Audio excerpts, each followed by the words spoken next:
Eu gostaria que você abrisse sua Bíblia no Salmo de número 33, do verso 1 ao verso 2. Sempre quando nós falamos em questões de saúde, você pensa na pessoa viajando, porque foi ao longo dos anos embutida essa ideia. Então sempre essa questão de ir para um lugar longínquo, para uma terra distante. Mas o objetivo do Evangelho não é essa coisa de ir distante, sabe? É como o texto diz, ide, e esse ide aí é de fazer aonde está de Cristo. E aonde está o necessitado? Muitas vezes ele está do meu lado, na minha vizinhança. Muitas vezes perdemos nesse sentido. Pensamos numa coisa, mas é algo que ocorre próximo, muito mais perto do que a gente imagina. Salmo de número 33, do verso 1 até o verso 2. O Salmo de 33. Regozijai-vos no Senhor, vossos, e os retos com louvor. Louvai ao Senhor com a harpa, cantai a Ele com saltério de 10, cantai-lhe um cântico novo, tocai bem com júbilo,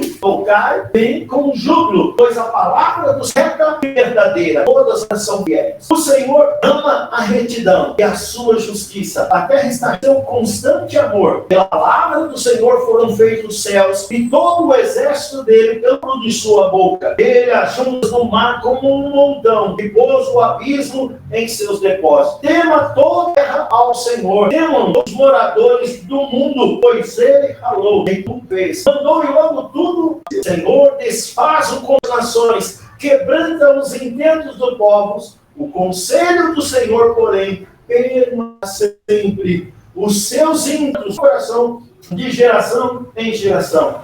Bem-aventurado é o Senhor e o povo que escolheu para a sua herança. O 12. Bem-aventurado é a nação, pois é para a sua herança. O texto do salmista ele começa a falar da importância que nós louvar e exaltar a Deus. E o louvor a Deus, ele difere do louvor antropológico. É aquele louvor que é mente oferecido a Deus. Unicamente oferecido ao Senhor. Agora, a honra, o louvor ao Rei dos Reis, consagro a minha vida. Aos Reis dos Reis, consagro tudo que eu sou. Que é consagrar tudo que eu sou. Porque a minha mente, o meu coração, as minhas atitudes sejam separadas para que o nome seja glorificado através da minha. O que o canto está dizendo? Ele está dizendo que eu devo estar separado, consagrado unicamente. O salmista começa com isso mesmo. Ele começa mostrando essa grandeza que nós todos devemos dar ao Senhor. Ele diz que todas as coisas foram feitas por Ele. Ele fez todas as coisas. E com sua boca formou o exército do céu. Criou e os homens, o salmista está dizendo. Ele criou todas as coisas, estabeleceu todas as coisas. O conselho das nações para algo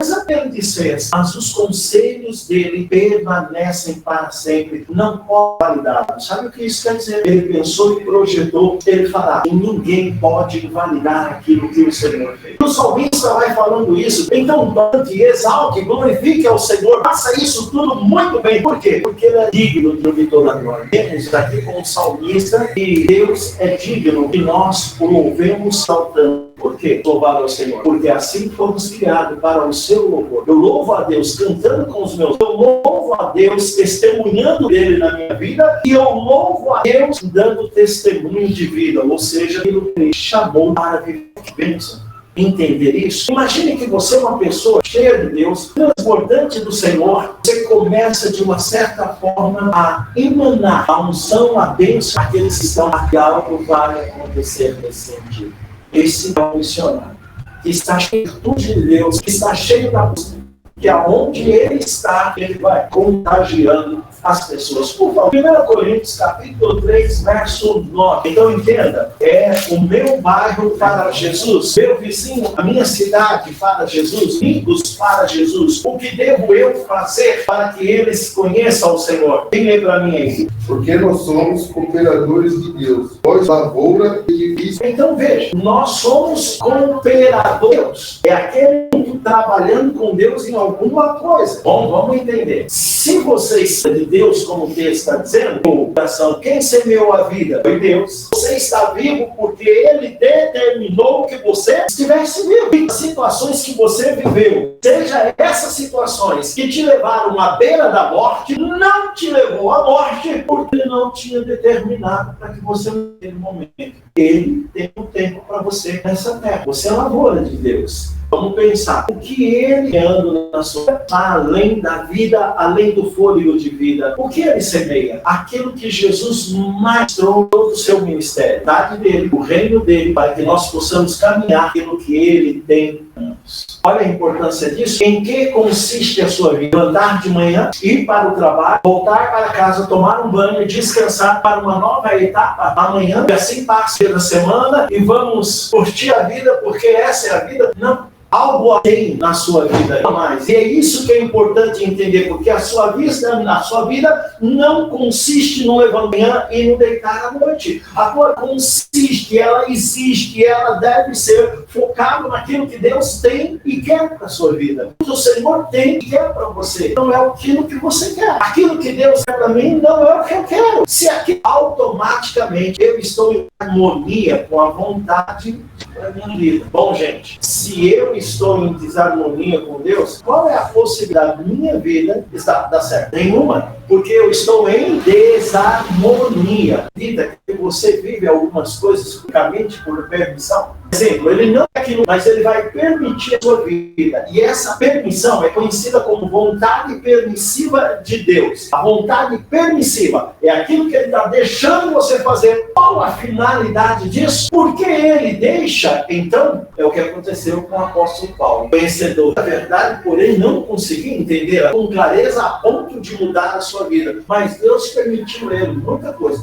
Inclusive perseguir ele. Quando ele vai com um propósito contundente contra a igreja, o Senhor, chega Paulo, duro é você recalcitrar contra os vilões. Naquele momento Deus deu um basta. Se você pensasse assim, quando é que você teve um basta de Deus? Qual foi o momento que você viveu que Deus disse assim, chega? Esse momento pode estar marcado num encontro real com Jesus.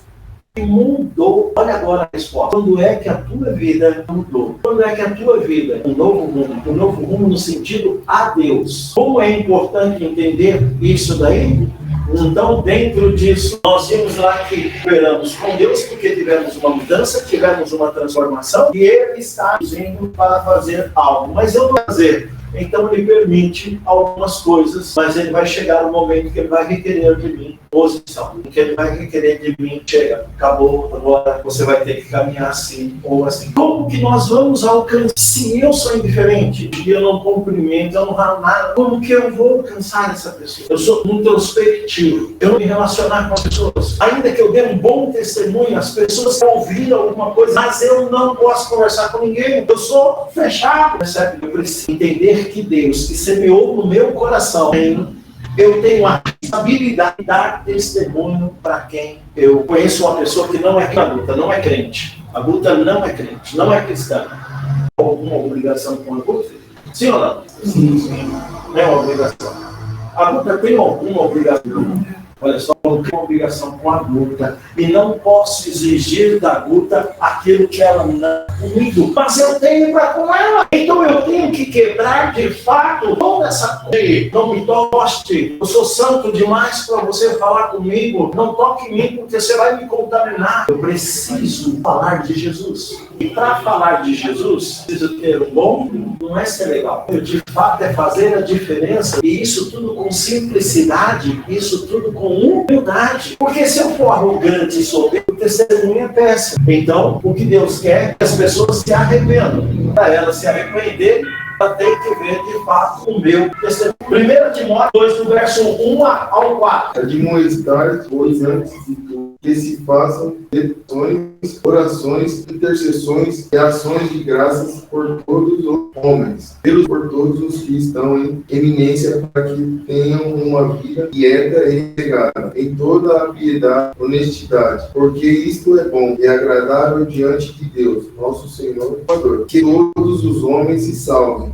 e venham ao conhecimento da verdade. Quer que todos os homens sejam, e ele diz que para isso nós temos que fazer orações. Temos que orar, clamar, temos que falar, porque Deus quer que todos os homens se salvem. Todos serão salvos? Não, mas todos quanto nós pudermos, amor, todos quanto nós pudermos dar um testemunho de Cristo, de fato nós precisamos fazer. É fácil isso? Não, mas eu vou falar rapidinho aqui para você entender. O que nós vemos? Vemos o seguinte, que para um pastor ir na igreja do outro pregar, ele recebe. Sabe quanto é uma pregação aí do pregador? Entre 200 reais aí na nossa região. A igreja sabe disso. A pergunta é que eu, para ir pregar na igreja do irmão, eu tenho que pedir 200 reais?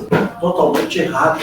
Não é bíblico isso. Isso que a igreja vê. E os que estão ali estão vendo isso. O que contribui isso? Aquilo que Jesus disse. De homens são mercenários. O que é o mercenário? O mercenário é aquele profissional. É aquele que faz por dinheiro. Bom, o bairro não sabe disso. O meu vizinho não sabe, a região não sabe disso. Sabe, é o que a gente vê diariamente aí. Como que uma pessoa vai se render quando ela vai ver esse turbilhão que acontece dentro da igreja? Não é correto, não é bíblico esse tipo de coisa, mas é o que acontece. Aquele casal lá, quanto que ele vai cobrar para dar tudo para gente? Está cobrando nada? Não, Porque está acostumado. Aprendam. É uma realidade. Semana passada eu fui para a Suzana. A pessoa, ela falou, quanto é para vir aqui? Quanto você cobra para vir palestra aqui no encontro que nós vamos ter aqui? Nada. Por quê? Porque as pessoas estão fazendo isso, gente. Porque não é reino de Deus, não é Bíblia isso. A Bíblia não ensina isso. Temos nossas necessidades, Deus provê e abençoa. Ele move. Não precisamos fazer desse tipo de coisa. O que eu preciso entender nisso daqui? Eu tenho que ter um bom testemunho, fazer para o Senhor, sem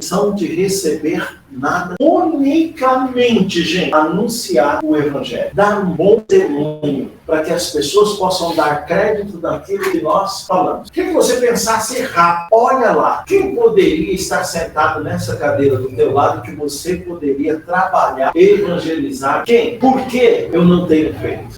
Atos dos Apóstolos, capítulo 8, 26, o texto diz assim: o anjo disse a Filipe, levanta, vai para o sul, pelo caminho desce de Jerusalém para Gaza, a deserta. E ele se partiu no caminho e viu um etíope, eunuco e importante de Candace dos etíopes. E ele era superintendente de todo o seu tesouro e tinha ido a Jerusalém adorar a Deus. Enquanto para a sua casa, assentado no seu carro, liga o profeta Isaías: o Espírito Santo, aproxima-te e suba desse carro. E correndo, Filipe ouviu que Isaías perguntou: entendes tu o que lê? E ele respondeu: como posso ver se alguém não me ensinar? Pediu para Filipe que subisse no carro e com ele se assentasse.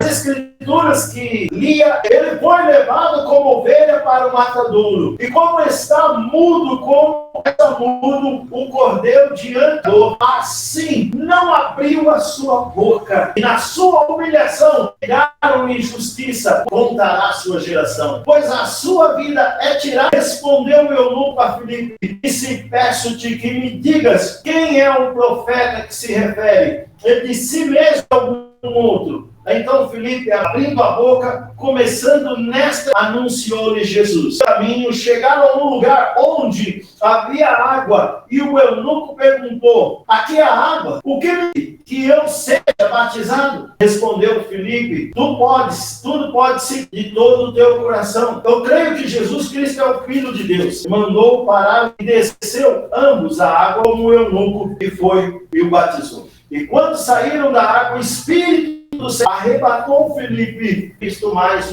e o eunuco, mais cheio de alegria, continuou o seu. Filipe apareceu em razão de passar a anunciar o Evangelho entre todas as cidades até chegar a ser. Bom, Filipe não é o apóstolo, é Filipe o diácono. Foi consagrado junto com Estevão, que foi o primeiro mártir. E esse Filipe é reconhecido como o primeiro evangelista em Atos dos Apóstolos. Então esse Filipe, ele tinha uma íntimo com Deus. Intimidade esta com Deus que os próprios apóstolos falam. Escolha um homem cheio de um bom testemunho, de uma boa reputação, cheio do Espírito Santo, cuide desse tão importante negócio. Na diaconato, quem era esse? Filipe. São 7 diáconos: Estevão e Filipe. Estevão foi morto como o primeiro mártir, reconhecido como o primeiro evangelista. Filipe tem uma intimidade com Deus. A intimidade que ele tem com Deus, ele ouve o Senhor dizendo: Filipe, vai para a cidade de Gaza que está deserta. Anda para lá. Filipe. E vai, porque o Espírito do Senhor tinha falado. Bom, gente, levanta José e vai para os Estados Unidos. Levanta José e vai para Santo André. Levanta José e vai para a Mata Atlântica. Estava indo para a cidade. Quando se fala para entrar no meio do mato, não tem sentido. Sair da sua casa e ir no rodão, né? Quando você vai ouvindo o texto assim, um lugar perto, né? Quilômetro era que Deus estava mandando ele da onde? Lá do deserto, lá de Gaza. 60 quilômetros. Então poderia contar aí uns 2 dias. Levanta Filipe e vai para lá na deserta. O lugar é deserto, incomoda. Seja um lugar que você não vê casa, não vê ninguém, é um lugar sinistro, incomoda. Meu Deus, será que eu volto? Primeiro, para que um homem sair dessa posição, da onde é o lugar, onde Deus está mandando, onde não conhece, ele precisa ter muita certeza que Deus está falando com ele. Ele tem intimidade com Deus, porque ele ouvir a Deus e tem certeza que é Deus. Mas ele não sabe o que vai encontrar lá, e ele vai caminhar onde Deus mandou ele. Segunda coisa que esse homem mostra para a gente, além da intimidade, ele é obediente. Obediente a Deus. Ele vai, ele conhece o lugar, ele sabe o que é ali. Questionou? Ele simplesmente pensa em algo que Deus pede para você. Precisando saber da Bíblia, e você não tem como ensinar. Porque vergonha, porque você tem medo de errar, ou simplesmente porque você não sabe. Bom, você não sabe, a primeira culpa é de quem? Agora, se não, já não carrega esse fardo. Percebe? Tem que ler.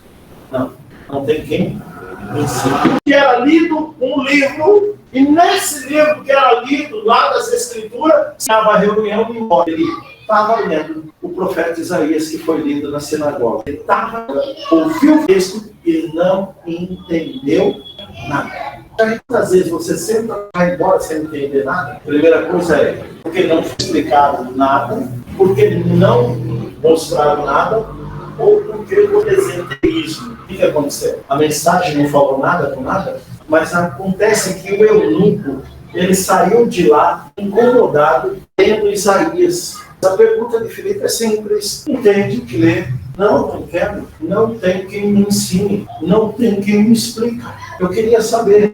Terceiro ponto. E tinha uma coisa muito interessante nesse texto. O eunuco tinha um coração quebrantado com o desejo de conhecer Deus. Todo ser humano tem vontade de conhecer Deus. Essa vontade não é dele, mas é de Deus no coração dele.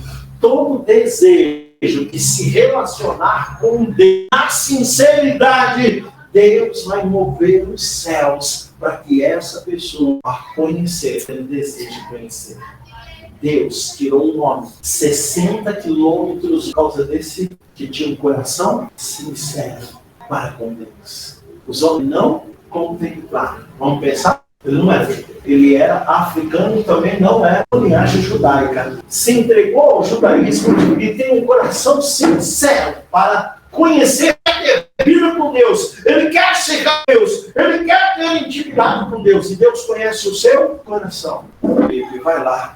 E quando Filipe senta ali, ele lê o texto, ele foi levado ao matador como ovelha, como nos tosqueadores. Ele não abriu a boca e foi ruim. Pergunta do eunuco: o profeta aqui está falando dele mesmo? Que ele foi preso como uma ovelha ao tosqueamento, e ele ficou quieto, ou ele está falando de uma outra pessoa? Filipe não. Ele está falando de Jesus. E começa a falar de Jesus. De Deus. Foi criado essa terra para salvar e resgatar aqueles que estavam perdidos. E como uma ovelha é levado ao tosqueador em silêncio, ele foi levado também em silêncio e não abriu a boca. Injustamente ele foi condenado e ninguém fez justiça por ele. Mas ressuscitou o terceiro dia. Quarto ponto. Ele ouve toda a história que tem água de ser batizado.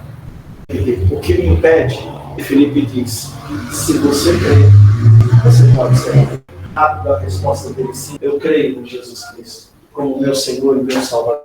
Ele mandou parar a carro. Nós estamos falando de um homem importante. Nós não estamos falando de uma pessoa humilde, de uma pessoa importante, de um cargo elevado de um outro país. Você imagina o ministro da Casa da Moeda do aqui no Brasil, e você falando com ele. Ele não é uma pessoa comum, não é. Ele fala com ele, e quando foi batizado, Felipe foi tomado e foi levado embora, porque cumpriu o propósito dele na que Deus tinha determinado. O que entendemos nitidamente nesse sentido é que eu não preciso andar 60 quilômetros. Mas ele não é como o eunuco que tem desejo de conhecer Deus. Ele não é como o eunuco, porque o meu testemunho não tem falado. É a pergunta que eu tenho que fazer para mim. Qual é o testemunho que eu dou? Sou verdadeiro? O irmão está andando lá no centro de São Paulo. Aí de longe, ele olhou para um lado, olhou para o outro, não tem ninguém aqui, acendeu um cigarro. E está lá o crente lá fumando cigarrinho. Quando ele vira a esquina, ele dá de cara com o pé. O pastor dele. Pastor, rapaz! O pastor olhou no dedo. Pastor, fica tranquilo, eu pedi licença para Jesus. Quantos não estão pedindo licença para Jesus para poder justificar o seu nome? Não vamos alcançar. Quem Deus alcancemos, primeiro se eu não for aquilo que Deus quer para mim. Se eu não for obediente, eu nunca vou obedecer aquilo que Deus pede. Se eu não tiver intimidade com Deus, eu nunca vou conseguir ter a vontade de Deus. Nunca.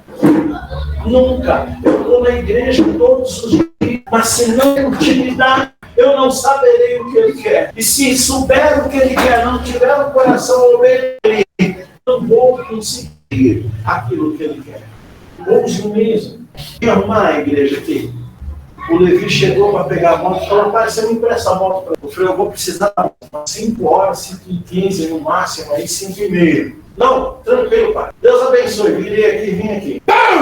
Só vi uma mulher passando, meu Deus. Aí tá o Levi lá parado, caído ali na esquina. Aí os amigos, o cara gritou, ele meteu a mão no capô do carro. Você que tá louco, Deus é que tem. Na mão, curva aqui, por cento na contramão. Aqui bem na curva, era a hora que ele estava fazendo a curva para entrar aqui. Pegou bem nessa curva. O cara faz a curva fechada na contramão e o Levi de frente com ele. Não machucou, não aconteceu nada com a moto, só quebrou o molete. O carro era uma Mercedes. O Levi, falei: meu, calma, pai, toda essa agitação. Pô, o cara tá errado, tá gritando comigo. Grita com você grita com ele, aonde vai chegar desse jeito? Calma, mano. Tá inteiro, não machucou, não teve um arranhão. E se ele fala: eu sou crente? Embora ele não é, tá? Não está desviado. Se ele diz que ele é crente, aonde vai o testemunho dele diante disso? Nós perdemos a cabeça imundo, porque quando a coisa acontece, a gente não está cheio de Deus o suficiente para algum próprio. A gente grita, vai lugar, aponta o dedo, vai para cima, está pensando que eu sou trouxa, coisa positiva disso tudo. Eu perdi a cabeça. Oh, Jesus, me perdoa, Senhor. Talvez você não pense onde deveria estar. Você só está falando aquele que está dentro de você. Aí eu falando com ele: quer gritar comigo? O cara está errado. Não, filho. Uma pessoa grita com você, você grita com a pessoa. Ela grita mais alto. Porque você é pentecostal. Grita mais alto ainda. E mais alto. Aonde vai isso? Começa a conversar com ela e ela vai gritando, falando alto, vai diminuindo o tom de voz. Deixa ela falar sozinha. Desconcerta a pessoa. Porque se ela quer entender o que você está falando, ela tem que baixar o tom da voz. A gente é a realidade nossa. A gente é crente aqui. Aí lá fora tem sossega legal, tem chibus, tem correndo, tudo. Falei com o pastor de Jair essa semana, falei assim: pastor de Jair, você quer conhecer um crente? É um jogo de futebol. Todo mês a gente tinha um jogo com outras igrejas. Vai tomar naquele lugar, quer sua cara, quer não sei. Agora, gente, para começar um jogo, a gente chegou até a falar, você quer descobrir o caráter de crente? Vai no jogo. Você vai ver como pode. Até o capeta. Por quê? É a realidade. Quem se acha competitivo aqui? Quem faz uma coisa, a mesma coisa que eu, faz melhor um pouco, eu vou ter que fazer melhor ainda. Se você não sabe lidar com a competitividade, você briga. E em qualquer coisa, pode ser num jogo, você não gosta de perder. Ou seja, como competitivo que eu sou, querer fazer as coisas, mas isso acontece?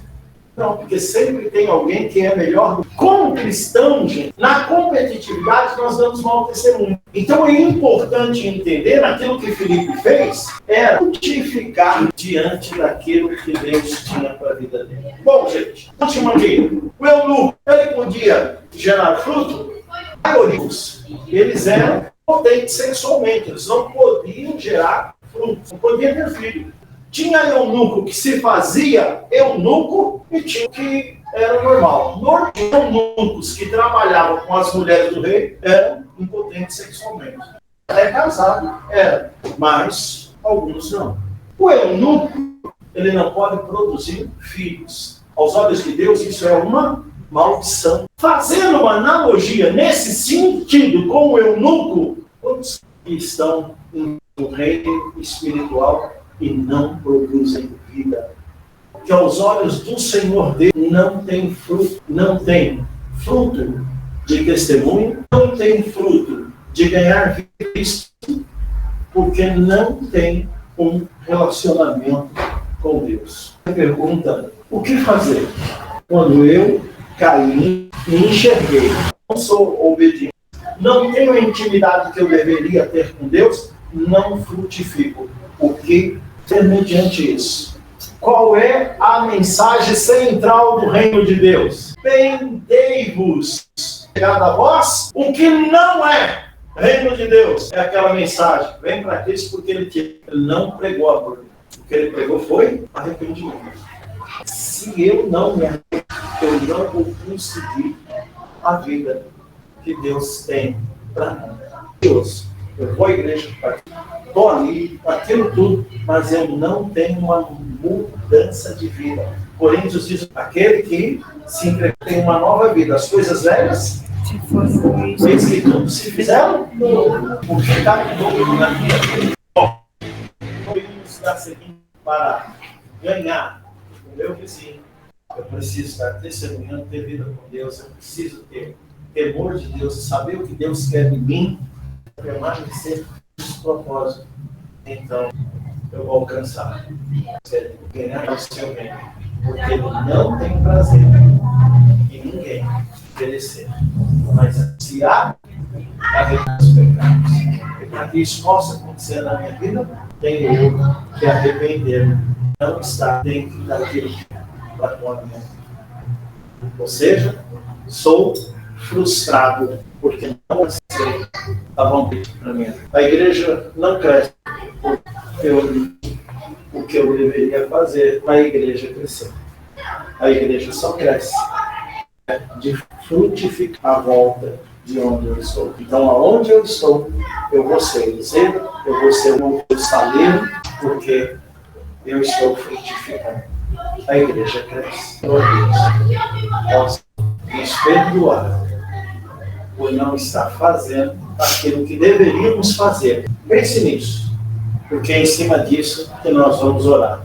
Eu prego nas igrejas, eu dou estudo, vou para um campo, vou para o outro, vou para lá, vou para cá, fortalecendo pessoas, lugares que eu vou. Faço isso. Mas no meu bairro, eu nunca chamei a Rosa para ver na minha igreja. Nós precisamos. Às vezes a gente fica perguntando por que a igreja não cresce. Vamos pensar friamente na igreja de palavra. Aonde você for e abrir a sua boca, as pessoas vão ver o conteúdo que você tem conhecimento. Te é ensinado isso também. Aonde você for. Mas por que adianta tudo isso se eu usar isso tudo para ganhar? Quantas pessoas tem na sua volta? Eu estou pensando por mim, quantas pessoas aqui tem na nossa região eu poderia para Cristo e não estou ganhando porque eu estou falhando naquilo que Deus me chamou para fazer. Olhe para o eunuco e pense o que Deus quer de você. Os olhos, eu quero orar por você, irmão. Santo e eterno Deus, Pai, nós estamos diante de Ti em nome de Teu Filho amado, que é sobre todo nós. E perdão, Senhor, porque deixamos, ó Deus amado, de viver como o Senhor quer que vivamos. As pessoas me acham legal, Senhor, as pessoas gostam de mim, mas não me acham um crente cheio de Ti, a ponto de querer ter uma vida contigo, por causa do testemunho que eu dou. Senhor, em nome de Jesus, quero Te pedir perdão, Pai querido. Brilhado como deveria brilhar, vou Te pedir perdão, ó Deus querido, porque aonde eu ando, eu não incomodo as pessoas na vida, digo, quero Te pedir, Senhor, que não convido pessoas para vir à igreja, quando eu sei que a minha igreja é uma igreja que não é uma igreja qualquer, uma igreja, o reino. Quero Te pedir perdão, Senhor, porque eu não tenho feito o meu papel com a igreja, Senhor, porque eu tenho deixado a minha casa, a minha vizinhança, meus amigos, de lá para qualquer outra coisa, menos do Teu reino. Quero Te pedir perdão, Senhor, porque mais prazer nesse mundo acontece do que falar do Teu evangelho, do que orar, do que aconselhar, buscar pessoas e a Tua presença. Quero Te pedir perdão, Senhor, porque eu não sou quem o Senhor quer que eu seja. Mas hoje eu quero levantar diante do Teu altar para fazer a diferença aonde eu estou. Em nome do Espírito de Deus, meu entendimento, fortalece-me, Senhor, a cada dia, para que eu possa ser essa pessoa que o Senhor quer que eu seja. Em nome, eu te louvo, eu te agradeço, em nome de Jesus, Senhor. Amém. Jesus, nós te louvamos neste momento, por essa palavra, Senhor. Em nome de Jesus, te louvamos pela vida da Rose, que está aqui conosco, dessa mensagem, Pai. Sim. Senhor, abençoa cada um dos teus filhos, Senhor, neste momento. O Senhor em casa que está ouvindo, Pai, também pela aplicativo. Em nome de Jesus, nós te louvamos e te damos a tua presença neste lugar, na nossa vida, Senhor. Em nome de Jesus. E que a graça de Deus Pai, Deus Filho e a Espírito Santo glória, e igual a todos sempre. Amém e amém. Aleluia.